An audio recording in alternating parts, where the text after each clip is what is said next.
Morning. We're going to be looking at the fourth principle this morning, compassion.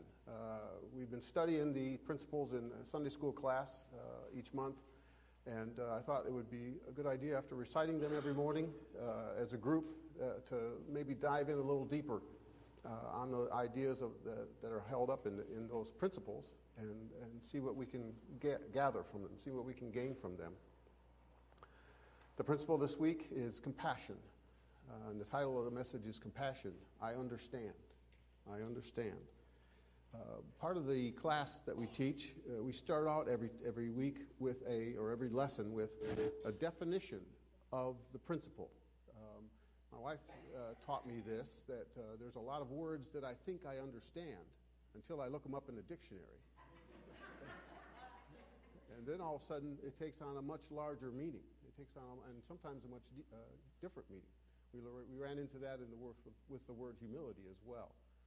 But compassion is the capacity to understand and appreciate others and their distress, together with a desire to alleviate the distress. And the word compass, which is compassion without the I-O-N on the end, means to understand fully. To understand fully.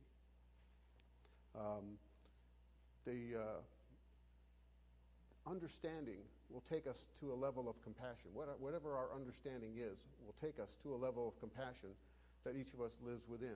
And so whatever it is, whatever understanding we live in, whatever the paradigm or the understanding that we have of how God works, how the universe works, determines for us what our compassion looks like and how it is that we share that compassion. What I'd like to do is read a story from the Christian New Testament. I read from that in large part because it's something that's familiar to a lot of us, and there's some neat stories that help to show us in action what it is that we're looking at. And this is found in the book of John, chapter 8. It's most of the time it's referred to as the woman caught in adultery. So we're going to talk about sex this morning. How about that? You get to come to church and talk about sex. So it's like pretty cool.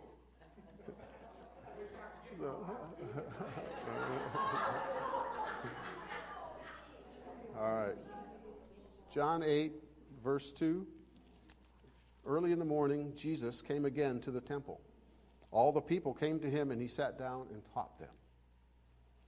The scribes and the Pharisees brought a woman who had been caught in adultery, and placing her in the midst, they said to him, "Teacher, this woman has been caught in the act of adultery. Now in the law, Moses commanded us to stone such.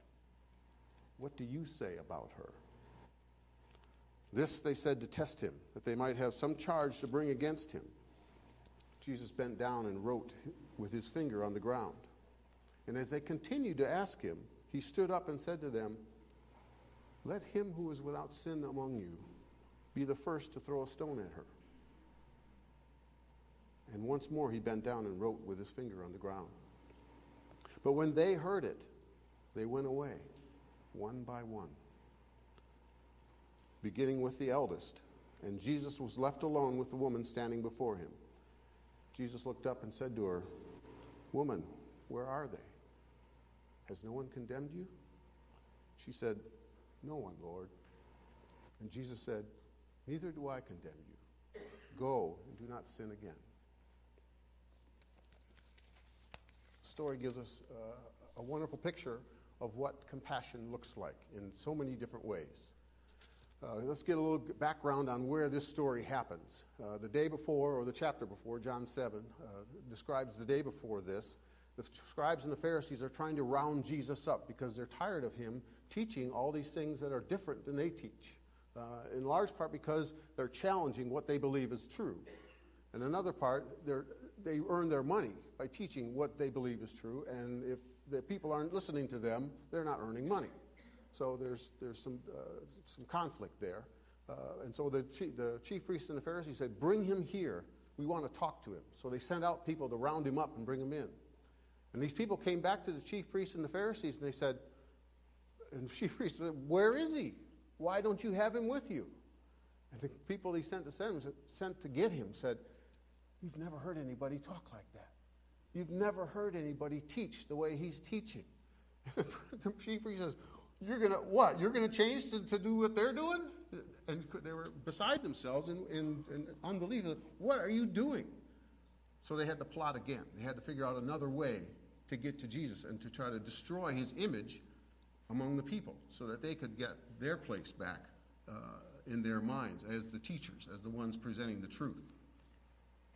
And so Jesus is teaching early in the morning in the temple, and they bring this woman with them and said, "This woman has been caught in adultery." Now I wonder who it was that stood outside the door waiting to know that it was time to catch them in the act of adultery. But anyway, they bring in her in front of her, and they say, "This woman has been caught in adultery. The Moses law says she must be stoned. What do you say?" Jesus realized they were trying to trick him. Realized they were trying to test him. They're trying to catch him in a lie, trying to catch him in a misunderstanding. If he would start to speak about what the law was about and what the law said, they were steeped in the law, and they would try to find some angle, some way to show that he doesn't know what he's talking about. So they're trying to discredit him in front of these people. And Jesus answers the question deftly. He says, comes to them, and he faces them, and he looks at them in the crowd. And he answers in such a way that he treats them with compassion. He treats these scribes and Pharisees who have come to discredit him, who have come to lead the people down a path that's going nowhere. And he treats them with compassion. These people, understand, these scribes and Pharisees are living by a law that was written centuries ago, centuries before that. And it was written at a time when life was very scary. It was written at a time when life was very scary. The Jews had escaped from Egypt. They were heading toward the Promised Land. Unfortunately, that Promised Land was owned by somebody else. But that was, they will take care of that one too. And so they march into this place. They're heading toward this place. And life was going to be very violent for a while, for a long while, and very scary. And so they needed a law. They needed laws to keep the people in line. They needed laws so that everybody was thinking exactly the same way as they were going into the situation. They needed the laws so that there was no shuffling one way or the other, but everybody was set. Because if you're going to war against somebody, you do not want half of your group to sit by and go, "Oh, wait a minute. Goliath's not a bad guy. Why are we killing the Philistines anyway? What is the rule? Why are we doing this?" But the paradigm they're coming from is that life is scary. Life is small. And so we have to have these laws. We have to have this rigidity and these laws to say, this is how life is supposed to be. And if it's not, then somebody needs to be punished. If somebody's not doing this, then somebody needs to be punished, because the way needs to be kept pure, and the way needs to be kept one single-mindedness. Again, it was a scary time. It was a frightening time.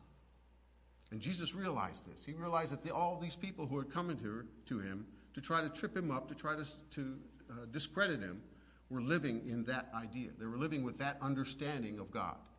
They were living with that understanding of how the universe worked and how large the universe was. And rather than shaming them and calling them down for their ridiculousness, because what he realized was they were doing it wrong anyway, even according to the Moses law. There were a couple of things they did wrong. First of all, if they were going to do this, if they're going to accuse a woman of adultery in front of a group of people, they had to have at least 2 witnesses to the event to make it stand as an actual accusation. Otherwise, they were out of line. They were not following the law. So these men who purported to be the scribes and Pharisees, the ones who taught the law, were breaking the law by bringing her there without witnesses to the event. The other thing they were doing was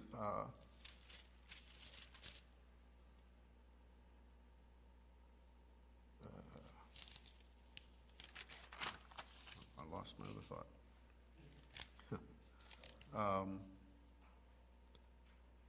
Second of all, they didn't bring the man who was involved in the adultery. It takes 2 to tango. It takes 2 to tango. or woman, whichever it might have been. But it didn't bring the other person that was involved in the adultery at that time. And the law states that in most cases, if there's adultery being carried out, both parties are to be stoned. Both parties are to be stoned. There's some wiggle room in there for the guy sometimes, as they do. They make some rules, whatever. But they were breaking, they were clearly not presenting this rule in a way that was in adherence with Moses' law. And Jesus knew this. And so he sidestepped the question because he realized that they were not a valid question. Instead, he says to them, he who is without first sin, if you haven't sinned, be my guest. Pick up a stone and throw it at her. If you haven't sinned, you be the first one. Pick up a stone and throw it at her. And all of them stopped and started looking inside. And here is the invitation Jesus is making to compassion for them. What he's saying is, look again at your understanding of God. Look again at your understanding of how the universe works. Have you made mistakes? They started looking inside and they started realizing, yeah, I've made mistakes.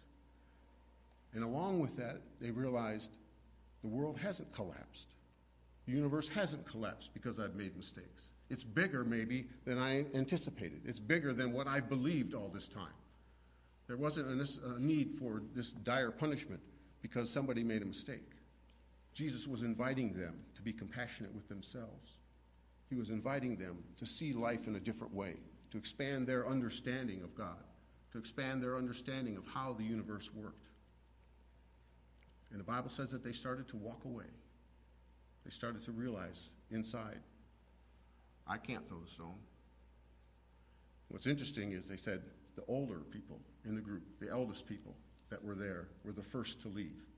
They were the first ones to realize, yep, okay. The younger they got, the more, there were still those traces of invincibility within their consciousness that said, well, maybe, no. And they maybe had to search a little further and a little deeper to say, was that really a mistake? But those who have lived longer, realized, yeah, it's a part of life. It's a part of life. I make mistakes. And so they walked away. And in this, they treated the woman with compassion. They let her go.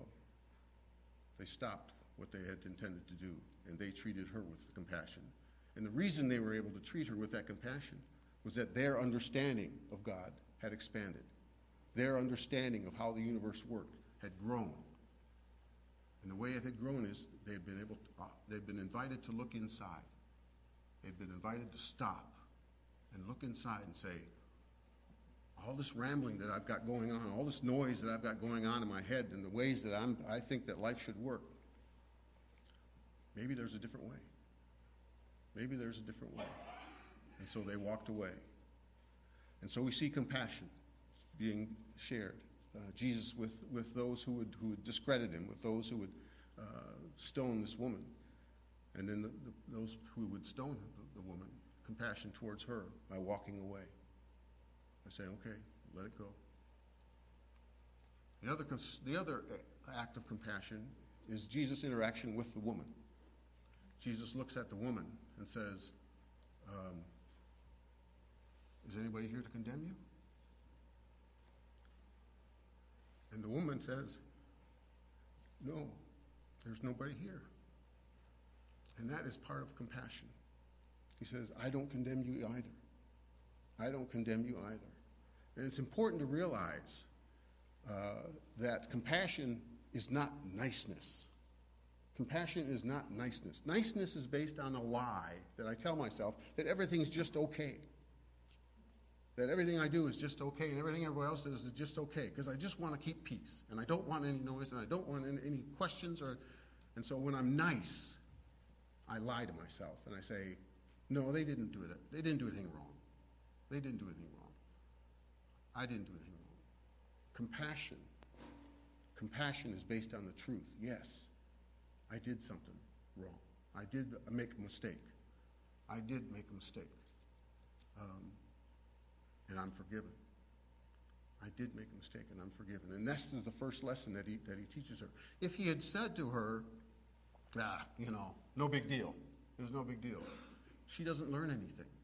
She doesn't gain by it. Nothing changes. Nothing happens as a result of that kind of interaction. And so the first part of the compassion that Jesus shares with says, I don't condemn you either.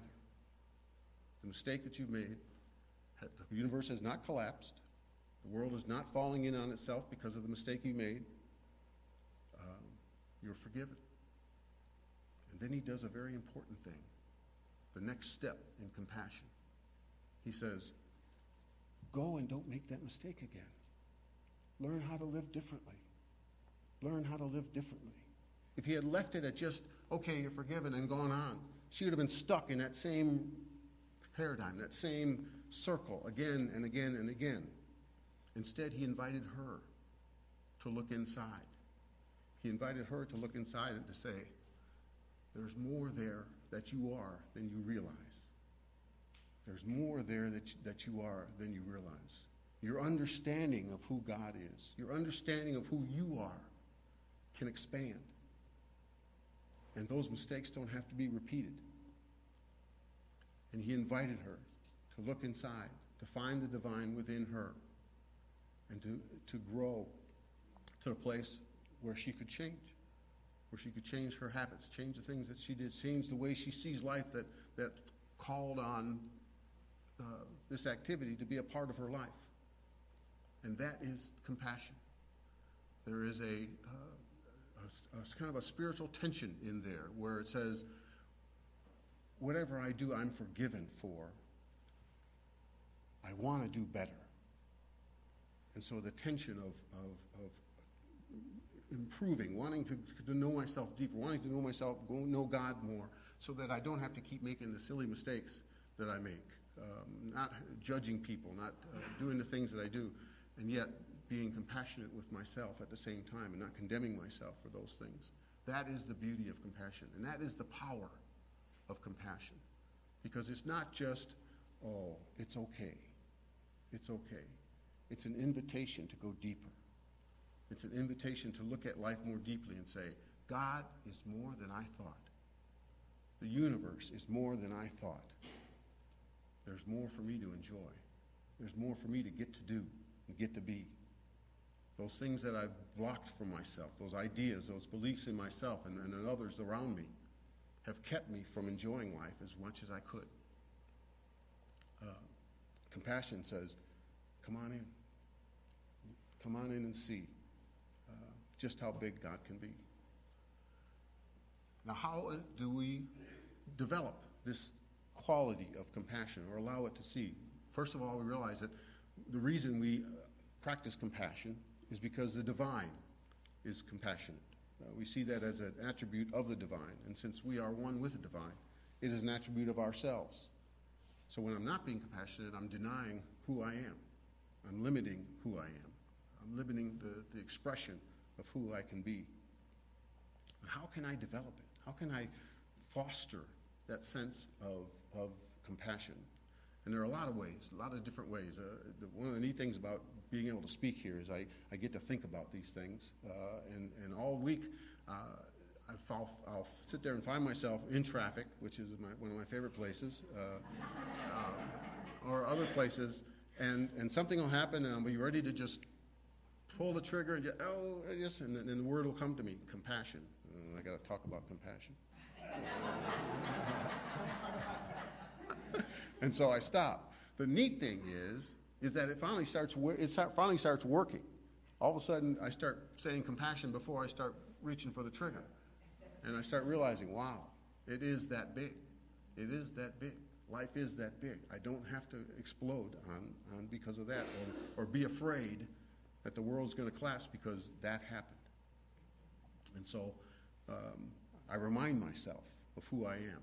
I remind myself of the truth of my being and the divine. Another way that I do it is found in verse 1 of John 8. Again, the day before, the Pharisees and scribes and chief priests were talking and trying to figure out what they were going to do. And they all went away. It says they each went to his own house. All these people broke up and went to their own house to figure out what they were going to do. And then it says, but Jesus went to the Mount of Olives. Jesus went to spend time alone in prayer and meditation. Jesus went to be alone in silence, to remind himself, to refresh himself in the presence of God. That is another way, another way we can develop that compassion, that quality of compassion. Again, the invitation to the crowd that were trying to discredit him, the invitation to the woman caught in adultery was the same. Look inside. Look inside. And the reason he's inviting them to look inside is because he looks inside. He takes time away to look inside and to find God within himself and to see the power and the glory that is.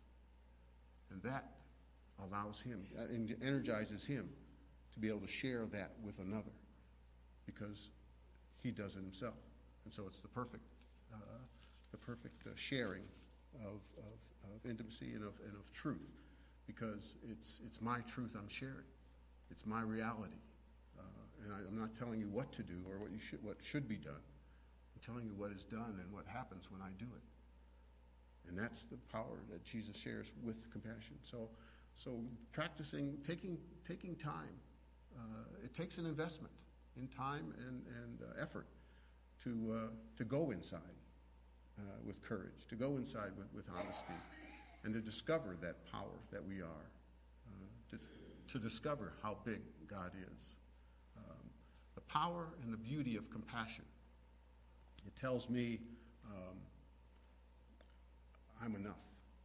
I'm enough to share and to spare. I'm enough, and the way I find that out is I go deep down inside. I'm invited again and again and again each day to go inside and to remind myself, God is bigger than I thought. The universe is bigger than I thought. I'm bigger than I thought.